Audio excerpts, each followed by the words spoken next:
Hello students, good morning to all of you. I am Karamir Yadav sir, physics faculty. Dear student, in our today lecture we discuss about our new topic connected motion. ठीक है, तो बेटे ध्यान दीजिए, next topic आपका बनेगा connected motion, जो कि काफी इंपोर्टेंट टॉपिक है।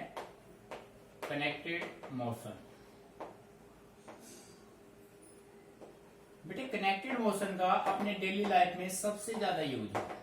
ठीक है, पहले भी इसका यूज किया जाता था, आज के दिन भी इसका यूज है। तो बेटे प्रैक्टिकली बताता हूँ डेली लाइफ में आप कैसे फिजिक्स को रिलेट कर रहे हैं, यूज कर रहे हैं। ठीक है बेटे, आपने पहले देखा होगा, पहले जो पानी निकालने का जो साधन था हमारे पास वो क्या था, गांव में देखा होगा, आज भी गांव में कुछ कुएं बने हुए हैं, वहां से लोग बाग मतलब स्ट्रिंग लेके, रस्सा लेके और एक बाल्टी से बांध के उसको कुएं में लटकाते थे, फिर उससे ऐसे पानी निकालते थे। ठीक है, यानी कि आपके पास दो कंडीशन हो गए, एक जो पानी निकालने वाला और एक बकेट ऑफ वाटर। ठीक है, पानी की बाल्टी।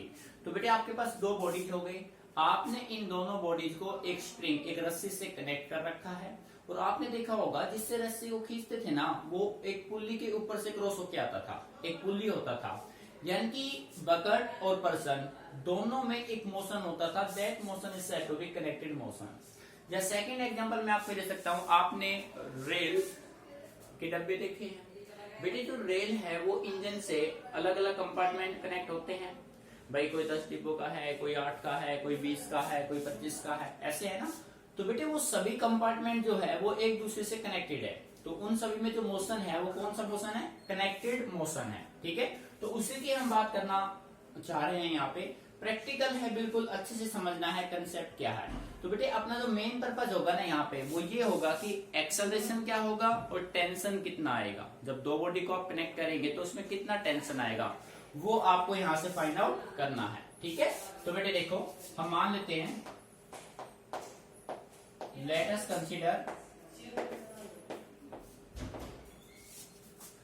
Consider two bodies of masses, two bodies of masses m1 and m2, of masses m1 and m2 are tied at the ends of an extensible string which may be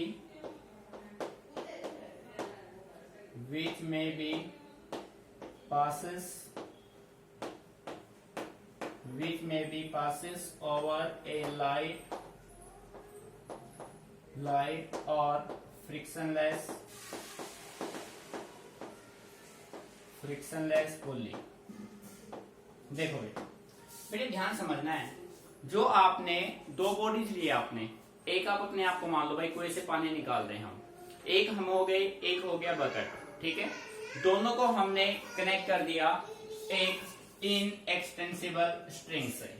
बेटे इन extensible string एक ऐसा मतलब जो stretch ना हो। ठीक है, अगर स्ट्रेच होगा तो हम अच्छे से टेंशन फाइंड आउट नहीं कर पाएंगे, तो आपको एक ऐसा स्ट्रिंग लेना है जिसमें किसी भी तरीके से कोई टेंशन क्रिएट ना हो। ठीक है, नोट करो इसको। बेटे देखो आपको एक ऐसा स्ट्रिंग लेना है जो मतलब उस पर फोर्स लगाने से वो अपने आप को स्ट्रेच ना करे। जब स्ट्रिंग स्ट्रेच नहीं करेगा तो एग्जैक्ट टेंशन आप वहां से फाइंड आउट कर सकते हैं। ठीक है, अब देखो ये कंडीशन आपने सारा मेंटेन कर लिया। अब बेटे इसी को मैं एक डायग्राम से रिप्रेजेंट कर रहा हूँ। ठीक है, ये देखो, जी सबसे पहले मैंने मान लिया कि मेरे पास ये एक फ्रिक्शनलेस पुली है, मान लिया, और ये कंडीशन मैंने मेंटेन करवा लिया। ठीक है बेटे, ये हो गया बकेट, ठीक है, और ये हो गया पर्सन। ठीक, मीनिंग समझ में आया? ये हो गया पर्सन और ये हो गया बकेट। ठीक है बेटे, इसका जो मास है वो आपने मान लिया m2, इसका मास आपने मान लिया m1। Mass of person m1, mass of bucket m2, दो बॉडी हो गई। बेटे वेट किसी भी बॉडी का हमेशा एक्ट करेगा वर्टिकली डाउनवर्ड, इसका भी वेट कैसे एक्ट करेगा, वर्टिकली डाउनवर्ड। अब दोनों स्ट्रिंग में यहाँ पे टेंशन, इसमें टेंशन अपवर्ड, बेटे इसमें भी टेंशन अपवर्ड। ठीक है, अब देखो एक बॉडी हम उस स्ट्रिंग को नीचे की तरफ लेके जा रहे हैं, जब स्ट्रिंग को हम नीचे लेके जाएंगे तो जो बकेट है वो ऊपर की तरफ जाएगा। तो बेटे बकेट जिस एक्सेलरेशन से अपवर्ड जाएगा वो होगा a, और पर्सन जिस एक्सेलरेशन से डाउनवर्ड जाएगा वो क्या होगा a। यानी कि दोनों का एक्सेलरेशन, भाई जिस एक्सेलरेशन से आप पर्सन नीचे ले जा रहे हैं स्ट्रिंग को, सेम एक्सेलरेशन से बकेट क्या आ रहा है, अपवर्ड आ रहा है। यानी कि a उन दोनों बॉडीज का कॉमन एक्सेलरेशन है।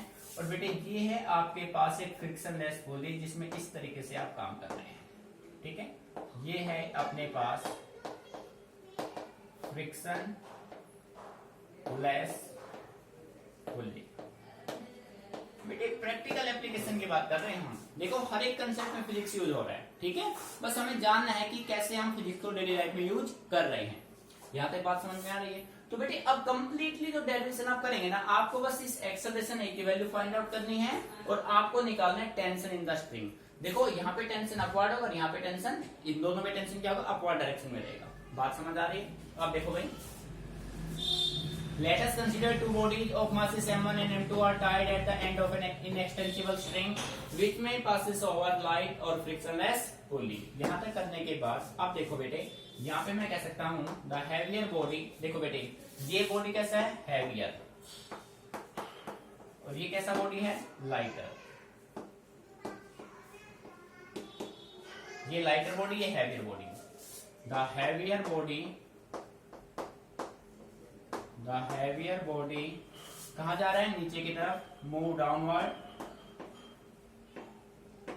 Move downward and the lighter body and the lighter body move upward. बेटे आ रहा है समझ में। देखो भाई जो लाइट बॉडी है वो अपवर्ड जा रहा है, जो हैवी बॉडी है वो डाउनवर्ड जा रहा है, ठीक है। यहां तक कंडीशन अच्छे से क्लियर हो गया। अब बेटे ए जो है ना, ए जो है इन दोनों बॉडीज का कॉमन एक्सेलरेशन है, common acceleration of two bodies, ठीक है। तो प्यारे बच्चों अब आप यहां से दोनों बॉडीज के फोर्स निकाल लो, the various forces acting on heavier body and the various forces acting on lighter body. बिल्कुल प्रैक्टिकली चलना है, कुछ रटना नहीं है, कंप्लीट इस डायग्राम से आप यहाँ पे सोल्व करेंगे, ठीक है। तो यहाँ पे मैंने नोटिफाई किया the various forces, the various forces acting on heavier body. बेटे हैवियर बॉडी पे कौन कौन से फोर्स लगे हैं वो देखो। हैवियर बॉडी पे भाई फर्स्ट इसका वेट है, it's weight m1g acting vertical downward और tension in the string acting upward, ठीक है। तो बेटे फर्स्ट पॉइंट आपका होगा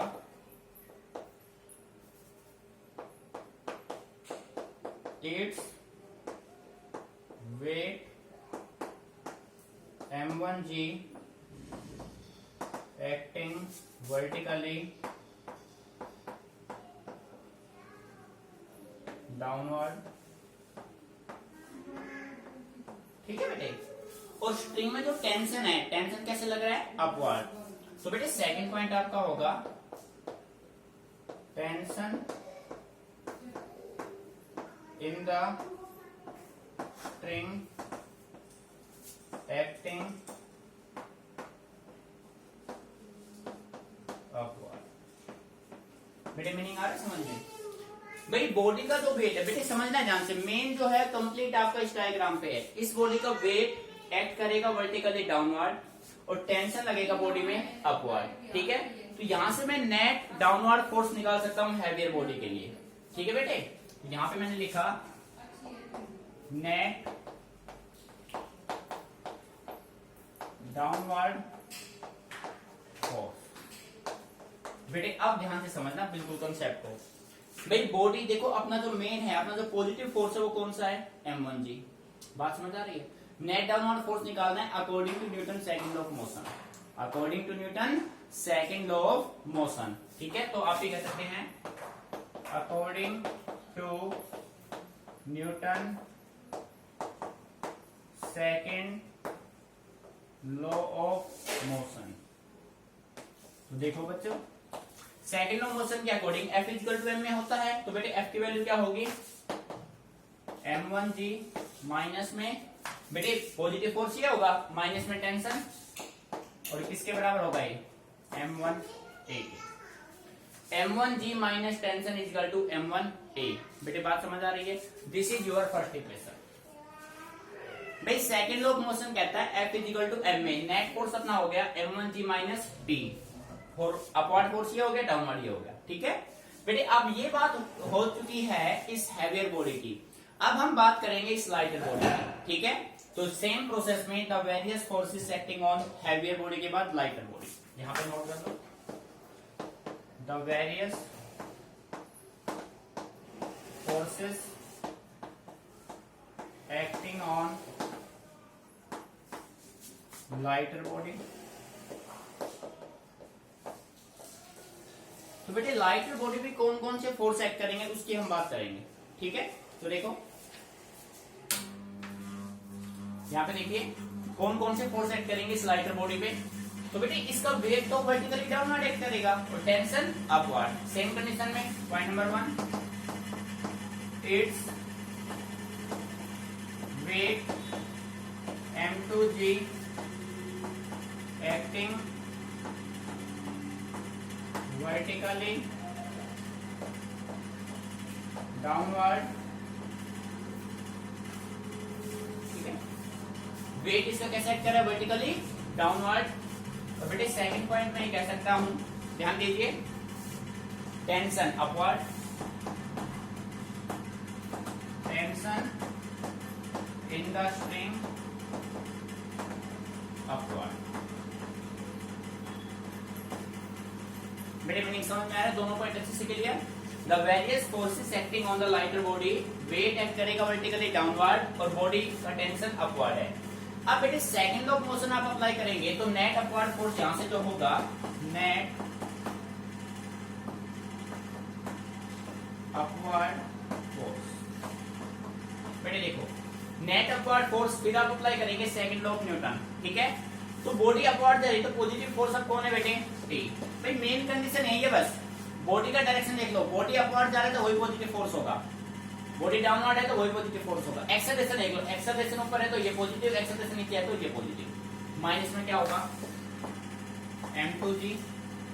ठीक है, और बेटे किसके बराबर होगा ये M2A। This is your second equation. बेटे यहां तक कोई प्रॉब्लम, मीनिंग अच्छे से क्लियर। ठीक है, अब देखो, अब मैं क्या करता हूं, मैं इक्वेशन फर्स्ट और सेकंड दोनों को ऐड कर लेता हूं। ठीक है, यहां पे मैंने नोट किया on adding equation first and second we get. ठीक है बेटे, जब आप इक्वेशन फर्स्ट और सेकंड को ऐड करेंगे, on adding equation first and second, देखो M1G माइनस का T प्लस में T माइनस का M2G, बेटे किसके बराबर M1A प्लस M2A। मीनिंग आ रहा है समझ में? ठीक है, अब देखो भाई बेटे यहां से टेंशन क्या हो जाएंगे, कैंसिल आउट हो जाएंगे। ठीक है, टेंशन कैंसिल आउट हो गए, यहां से अपने पास M1G माइनस M2G, तो बेटे कॉमन क्या आ गया M1 माइनस M2, और यहां से कॉमन आ गया G। ठीक है, सिमिलर M1A प्लस M2A, बेटे कॉमन क्या आ गया यहां से A, और M1 प्लस क्या हो जाएगा M2। सो डियर स्टूडेंट, हमें फाइंड आउट क्या करना है बेटे, हमें फाइंड आउट करना है एक्सेलरेशन। तो यहां से एक्सेलरेशन अपना क्या हो जाएगा M1 minus M2 by M1 plus M2, और बेटे मल्टीप्लाई किससे कर दोगे G से। ये अपना रिजल्ट होगा एक्सेलरेशन। मीनिंग आ रहा है समझ में? ठीक है, तो यहां से मैं कह सकता हूं एक्सेलरेशन लेस देन किससे होगा, ग्रेविटी से। ठीक है, मीनिंग यहां तक के लिए। बेटे कंसेप्ट को समझना है, रटना नहीं है, काफी इंपोर्टेंट है। न्यूमेरिकल इस पे कंपटीशन में भी आते हैं, सीबीएसई बोर्ड में डेफिनेटली आएगा, अच्छे समझना है इसको। ठीक है भाई, आपने क्या किया, ये हैवियर बॉडी हो गया, ये लाइटर बॉडी हो गया। हैवियर बॉडी का वेट डाउनवर्ड एक्ट, वेट तो भाई कैसी भी बॉडी हो, चाहे लाइट हो चाहे हैवी, वेट हमेशा एक्ट करेगा vertically downward, but main condition है एक्सेलरेट करने का। हैवियर बॉडी एक्सेलरेट करेगा डाउनवर्ड, लाइटर बॉडी एक्सेलरेट करेगा अपवर्ड। दोनों के टेंशन आपने देख लिए। ठीक है, net downward force, net upward. Downward condition में बेटे एक्सेलरेट जहां पे बॉडी हो रहा है वो पॉजिटिव फोर्स होगा, तो एक्सेलरेट डाउनवर्ड है तो m1 positive t negative, accelerate upward हो रहा है तो t positive m2 g negative. ठीक है, इक्वेशन 2 बना लिए आपने, दोनों को सोल्व किया, क्या आ गया एक्सेलरेशन। ठीक है, अब हमें किसकी वैल्यू निकालनी है, अब हमें फाइंड आउट करना है यहाँ से टेंशन। ठीक है, t की वैल्यू और निकालनी, तो बेटे एक बार इसको यहां पे कर लो, फिर थोड़ा रफ करते हैं इसको, फिर क्या निकालेंगे टेंशन। ठीक है, note it down carefully, if any problem then ask me.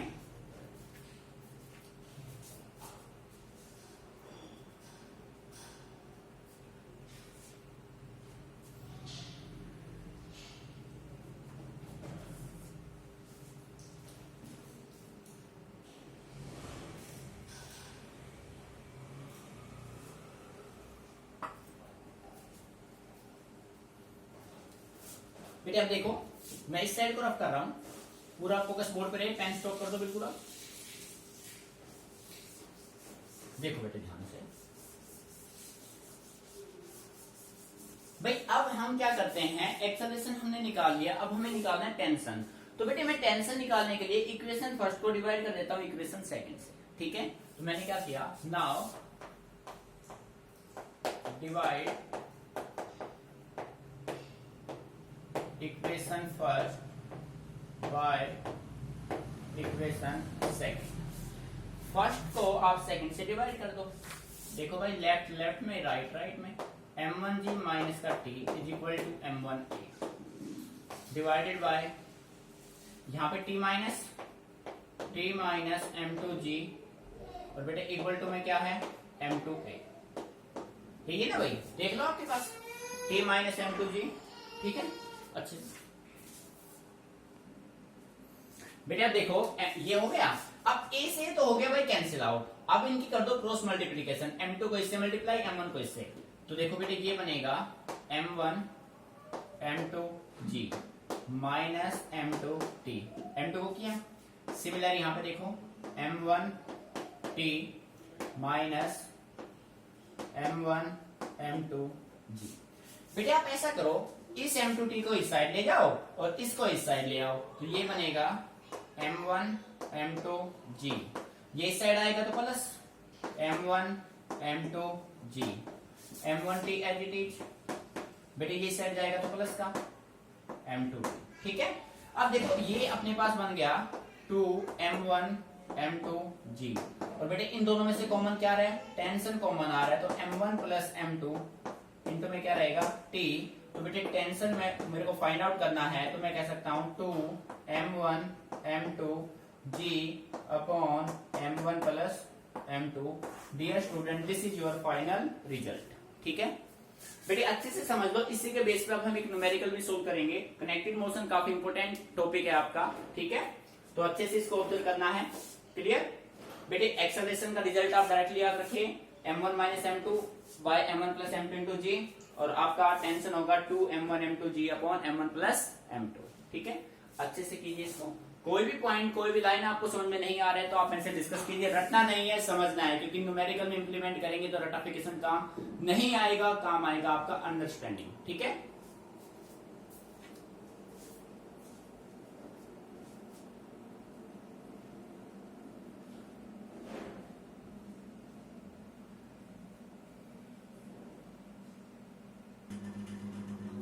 बेटे अब देखिए नेक्स्ट टॉपिक हम सोल्व करते हैं।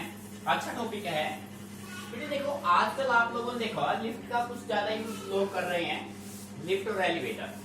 भाई आप किसी मॉल में या किसी बड़े हॉस्पिटल में जाते हैं तो वहां पे बेसिकली लिफ्ट का यूज देखते हैं आप। ठीक है, तो बेटे लिफ्ट में जब आप जाते हैं तो उसमें फिजिक्स कहाँ पे यूज होगा, कैसे यूज होगा, उसके बारे में जानते हैं। बेटे अगर मैं आपसे ये पूछूं कि बेटे जब आप लिफ्ट में अपवर्ड जा रहे हैं या डाउनवर्ड आ रहे हैं तो आपके वेट पे कोई इफेक्ट पड़ता है, तो आप कहेंगे सर वेट तो वही रहेगा, वेट पे क्या इफेक्ट होगा। पर बेटे मैं कहूंगा कि आपके वेट पे डेफिनेटली इफेक्ट पड़ता है, आपका वेट चेंज होता है, या तो वो इंक्रीज हुआ है या वो डिक्रीज हुआ है, अगर लिफ्ट आपका मोशन में है तो। बात समझ आ रही है? ठीक है, तो देखिए उसी को हम समझते हैं। तो बेटे नेक्स्ट हेडिंग बना लीजिए, टॉपिक है आपका एपरेंट वेट, जिसको नाम दिया मैंने W dash in A lift elevator. देखिए किसी भी पर्सन का जो वेट है लिफ्ट और एलिवेटर में क्या होगा उसकी हम बात करेंगे। तो उसके लिए हम कुछ कंडीशंस बनाएंगे। बेटे लिफ्ट के कंडीशन ये होंगे, ध्यान से समझना है, न्यूमेरिकल करने में फिर आपको कोई प्रॉब्लम नहीं होगी अगर आपने बेसिक कंसेप्ट को अच्छे से समझ लिया तो। बेटे मैं कंडीशन ये मेंटेन करता हूँ कि अपना जो लिफ्ट है वो रेस्ट पे है। भाई लिफ्ट है, आपने लिफ्ट में एंट्री कर दिया, लिफ्ट बिल्कुल रेस्ट पे है, या मैं कह सकता हूँ रेस्ट पे है, या मैं कह सकता हूँ कांस्टेंट वेलोसिटी से मूव कर रहा है। जब वेलोसिटी कांस्टेंट हो गई तो एक्सेलरेशन कांस्टेंट में 0 हो गया, ठीक है। दूसरे कंडीशन में मैं कह सकता हूँ कि अब जो अपना लिफ्ट है वो एक्सेलरेशन ए से अपवर्ड जा रहा है, ठीक है। थर्ड कंडीशन में मैं कह सकता हूँ कि अपना जो लिफ्ट है वो हाइट से नीचे की तरफ आ रहा है, ठीक है। बेटे फोर्थ कंडीशन में मैं कह सकता हूँ कि लिफ्ट अपना हाइट पे है और जब ये लिफ्ट नीचे आ रहा था सडनली इसके जो स्प्रिंग है वो ब्रेक हो गई और अब लिफ्ट का होगा फ्री फॉल। तो 4 कंडीशन यहाँ से आपको मेंटेन करने हैं और हर एक कंडीशन में आपको ये बताना है कि वेट पे क्या इफेक्ट होगा, वेट इंक्रीज होगा या डिक्रीज या कांस्टेंट, ठीक है। तो बेटे फर्स्ट केस बना लो, when the lift move upward, या ऐसे करो when the lift is at rest, when the lift is at rest, या मैं कह सकता हूं और मूविंग विद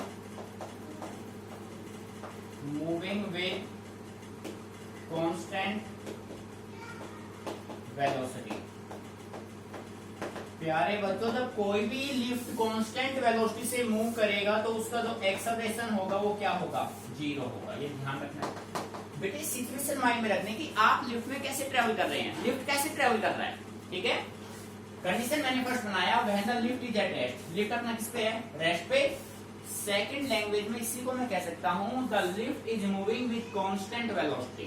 कांस्टेंट वेलोसिटी से जब कोई भी बॉडी मूव करता है तो उसका एक्सेलरेशन क्या होगा बेटे, 0 होगा, ठीक है। तो देखो ये कंडीशन मैंने मेंटेन किया।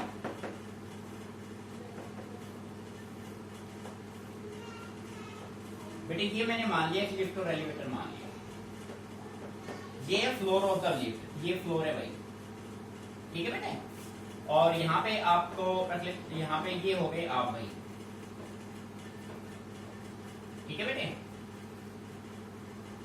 भाई देखो ड्राइंग ज्यादा अच्छी हमें आती नहीं है, ये आप हो गए फादर, ठीक है बेटे, बात समझ आ रही। ये कोई पर्सन है बेटे, किसी भी पर्सन का जो वेट है वो कैसे एक्ट करेगा, vertically downward, the weight of the person acting vertically downward. और इस वेट को बैलेंस कौन करता है, किसी भी पर्सन के वेट को बैलेंस करता है नॉर्मल रिएक्शन आर। तो बेटे नॉर्मल रिएक्शन ये हो गया, नॉर्मल रिएक्शन आर जिसने वेट को क्या किया, बैलेंस किया। बात समझ आ रही है, ठीक है। तो यहाँ पे मैं पहले आपको नोटिफाई कर देता हूँ, आर जो है वो डब्ल्यू डैश के इक्वल होगा और किस क्या होगा, ये होगा apparent weight of a person, apparent wait, अवास्तविक। W आपका होगा रियल वेट, मैं कह सकता हूं mg is equal to W is equal to real weight. बेटे A होगा एक्सेलरेशन ऑफ द बॉडी, ठीक है, A होगा एक्सेलरेशन, ठीक है। ये मेन कंडीशन है। अब आपने ये कहा कि अपना जो लिफ्ट है वो किस पे है, रेस्ट पे है। जब लिफ्ट रेस्ट पे होगा तो एक्सेलरेशन होगा 0, एक्सेलरेट करेगा ही नहीं। तो बेटे आपने यहां पे रखा according to second law of motion. बेटे सेकंड लॉ ऑफ मोशन क्या कहता है, F is equal to ma, यही कहता है ना भाई। सेकंड लॉ ऑफ मोशन कहता है F इक्वल टू ma। अब फोर्स देखो, अब अपना लिफ्ट रेस्ट पे है तो अपवर्ड फोर्स माइनस में डाउनवर्ड फोर्स बेटे किसके बराबर होगा, ma के। ध्यान से समझिए, F ये नेट फोर्स निकालना है, ये नेट फोर्स हमेशा होगा upward minus downward. Upward force है नॉर्मल रिएक्शन R और डाउनवर्ड कौन है, mg। सो बेटे R minus mg is equal to ma। So we can say that but acceleration is equal to 0। क्यों, क्योंकि लिफ्ट अपना किस पे है, रेस्ट पे, ठीक है। तो बेटे a की वैल्यू 0 होगा तो R माइनस mg किसके बराबर होगा, 0। तो बेटे R किसके बराबर होगा, mg। इट मीन्स W किसके बराबर होगा, W। जब लिफ्ट रेस्ट पे है तो पर्सन का एपरेंट वेट और रियल वेट दोनों क्या होंगे बेटे, सेम होंगे। मीनिंग आ गया समझ में? कोई प्रॉब्लम? अच्छे से क्लियर? अभी नोट नहीं करना है, समझो पहले। ये तो फर्स्ट केस था, अब मैं बनाता हूं सेकंड केस। सेकंड केस बेटे, सेकंड केस में मैंने क्या किया, ये कंडीशन मेंटेन कराया। ये मान लेता हूं मैं second case, when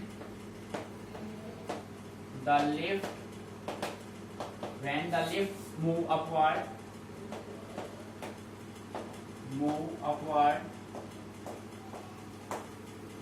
with acceleration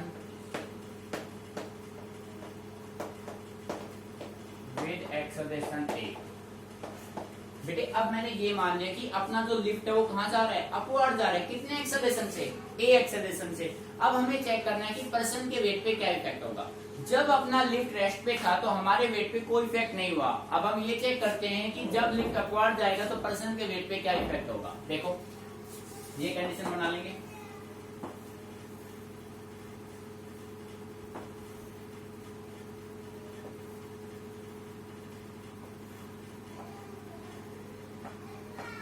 बेटे ये कोई पर्सन हो गया,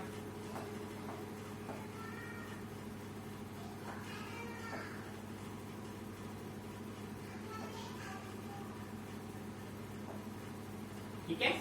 इसका वेट कैसे एक्ट करेगा, वर्टिकली डाउनवर्ड। इसके वेट को बैलेंस करेगा नॉर्मल रिएक्शन आर। पर अब जो अपना लिफ्ट है बेटे वो कैसे जा रहा है, लिफ्ट जा रहा है अपवर्ड। कितने एक्सेलरेशन से? ए से। बात समझ आ रही है? तो आपने यहां पे रखा according to second law of motion.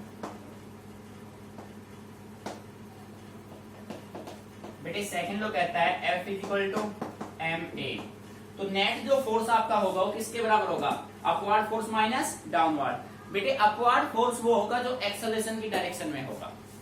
So R minus mg is equal to क्या होगा बेटे, ma। ठीक है। अब एक्सेलरेशन की वैल्यू 0 नहीं है तो बेटे mg को इस साइड ले आओ। R is equal to ma plus mg। दोनों में से कॉमन क्या आ गया, m। तो a प्लस g। अब देखो बेटे जब आप अपवर्ड जा रहे हैं तो एक्सेलरेशन किस में ऐड हो रहा है, ग्रेविटी। तो आपका वेट इंक्रीज होगा डिक्रीज, तो डेफिनेटली इंक्रीज। बेटे जब आप लिफ्ट में अपवर्ड जाते हैं तो आपका वेट क्या होता है, इंक्रीज होता है। ठीक है, प्रैक्टिकली है। कभी कहो सर हम बाद में आए तो हमारा वेट वही है। बेटे लिफ्ट की बात कर रहा हूं मैं। जब आप लिफ्ट में हाइट पे जाओगे तो आपका वेट क्या होगा, इंक्रीज होगा हमेशा। ठीक है, तो मैं कह सकता हूं एपरेंट वेट W डैश इससे ग्रेटर होगा W से। एपरेंट वेट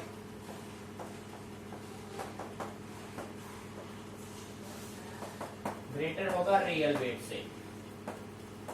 यानी कि जब आप लिफ्ट में अपवर्ड जाओगे तो आपका वेट हमेशा इंक्रीज होता है। बेटे ध्यान रखना इस बात का। ठीक है, दोनों पॉइंट को अच्छे से नोट कीजिए। फिर थर्ड कंडीशन बनाएंगे डाउनवर्ड का। ठीक है, समझ के करना है, रटना नहीं है भाई, न्यूमेरिकल में यूज लेंगे।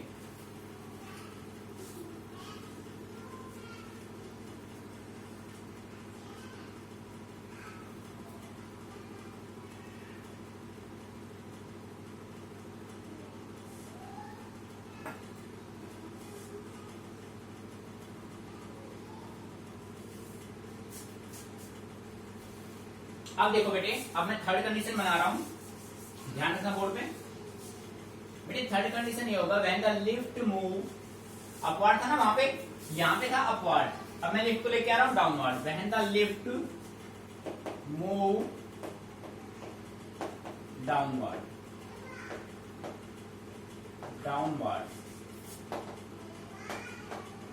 विद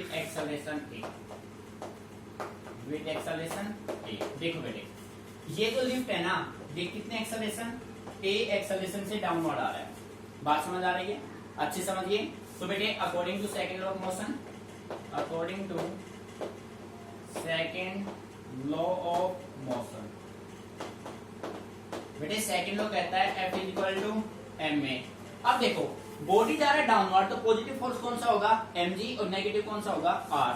तो बेटे आप कह सकते हैं mg minus r is equal to ma। r को इस साइड लेके जाओ, mg माइनस ma किसके बराबर, r। m common g minus a। तो बेटे ये देखो ग्रेविटी की वैल्यू क्या हो रही है, डिक्रीज हो रहा है ना वेट आपका, तो आप ये कह सकते हैं डब्ल्यू डैश लेस देन किससे होगा, डब्ल्यू से। एपरेंट वेट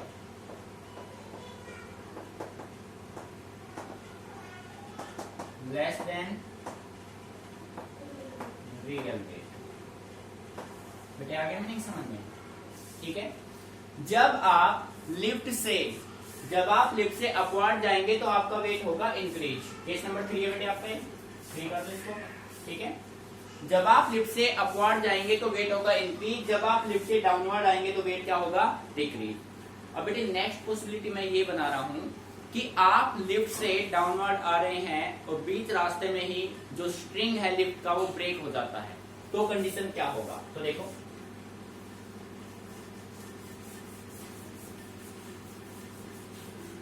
पहले इसके ऊपर नोट कर लो ढंग से, ठीक है। अब देखो बेटे नेक्स्ट कंडीशन ये होगा, when the lift move downward,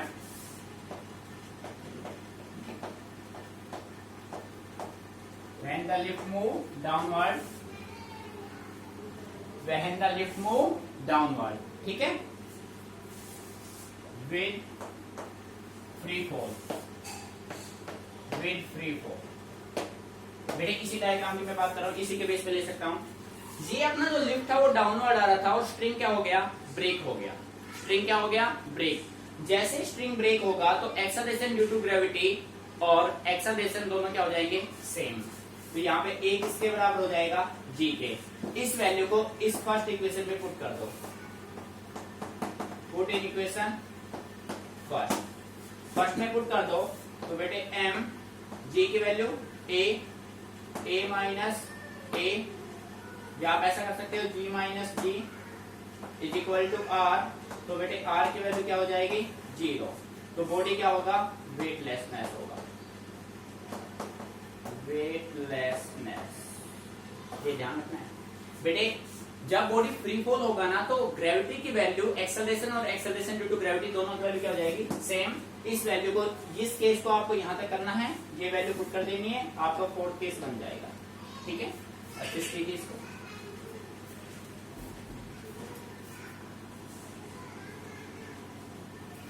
बेटे आया में क्लियर हो गया ना भाई, हमने कहा फ्री फॉल होगा, तो ए और जी इक्वल हो जाएंगे। आप इस केस को यहां तक करेंगे, उसके बाद जी ए की वैल्यू क्या रख दो, जी, तो आर की वैल्यू होगी 0। इट मींस बॉडी में वेट है ही नहीं, बॉडी हो जाएगा वेटलेस